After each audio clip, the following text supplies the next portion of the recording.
Hi and வணக்கம். Super star Rajinikanth நடிப்பில் பேட்ட பட போஸ்டர் வந்திருக்கு உங்களுக்காக.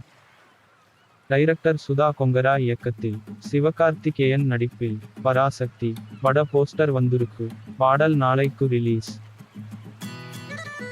டைரக்டர் ராஜு முருகன் இயக்கத்தில் சசி குமார் நடிப்பில் மயிலார் பட பாடல் ரிலீஸ் ஆகிருக்கு உங்களுக்காக.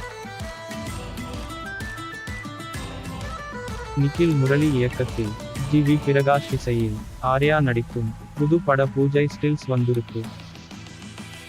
டைரக்டர் பொன் ராம் இயக்கத்தில் சரத்குமார் மற்றும் சண்முக பாண்டியன் நடிப்பில் கொம்பு சீவி பட ஆடியோ லான்ச் ப்ரோமோ வந்திருக்கு.